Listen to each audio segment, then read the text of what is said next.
দেখুন, বারুইপুরে যে ঘটনাটা ঘটেছে, এই ঘটনা মেনে নেওয়া যায় না। এর জন্য দায়ী হলো এই মমতা বন্দ্যোপাধ্যায়। ঠিক আছে, বিগত 15 বছর উনি ক্ষমতায় ছিল। ওনার হাতে আইন থেকে শুরু করে, পুলিশ থেকে শুরু করে সমস্ত সবকিছু ওনার হাতে ক্ষমতা ছিল।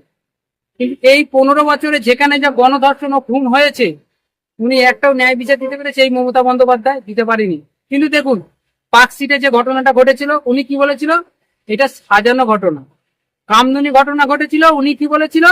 এইটা ছোট ঘটনা। আর একটা কথাও বলেছিল কামদুনি ঘটনা নিয়ে, বলেছিল শরীর থাকলে যেমন একটু সর্দি কাশি জ্বর হয়, একটু আধটু রেপও হয়। এই মমতা বন্দ্যোপাধ্যায় বলেছিল।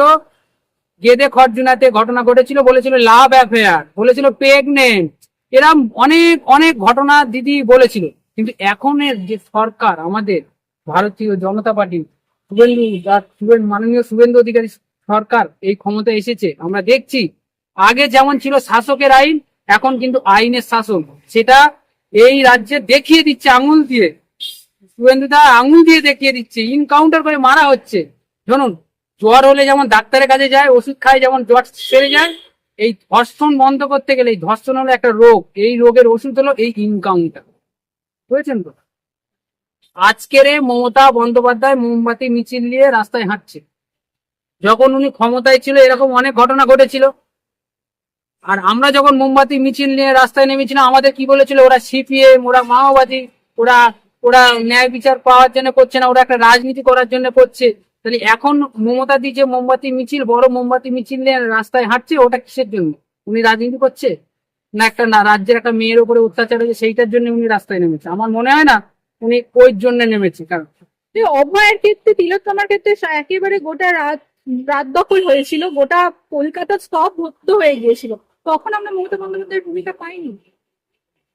ভূমিকা করবে কি করে? উনি তো ক্ষমতায় ছিল, উনি ক্ষমতায় থেকে কি কোনো বিচার দিতে পেরেছে? দেখুন, অভয়া ঘটনা যখন ঘটেছিল, উনি তো ক্ষমতায় ছিল, ওনার হাতে তো আইন থেকে শুরু করে সমস্ত সবকিছু ছিল, উনি কেন ন্যায় বিচার দিতে পারেনি? ওনার নির্দেশে, এই মমতা বন্দ্যোপাধ্যায়ের নির্দেশে আরজিকর হসপিটালে ভাঙচুর চলেছে। যেখানে ঘটনা ঘটেছে সেখানে ঘটনার পুরো প্রমাণ লোপাট করে দিয়েছে এই মমতা বন্দ্যোপাধ্যায়। আর এখন বলছে সিবিআই কি করলো?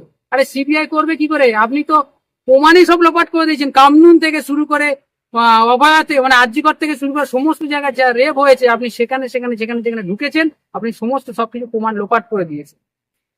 এরকম অনেক ঘটনা আছে। এই বিগত যে মুখ্যমন্ত্রী মমতা বন্দ্যোপাধ্যায় ছিল মুখ্যমন্ত্রী, ওনাকে মুখ্যমন্ত্রী না বলে ওনাকে একটা মূর্খমন্ত্রী বললে মানায়। কারণ ওনাকে, উনি যে কাজ করেছে, জঘন্য থেকে জঘন্য রকম ঘটনা ঘটেছে। উনি একটা মহিলা না, উনি একটা রেপিস্ট। মমতা বন্দ্যোপাধ্যায় একটা রেপিস্ট। আপনি কামদুনি ফাইলস নিয়ে বিভিন্ন রকমের অভিযোগ জানিয়েছেন। কামদুনি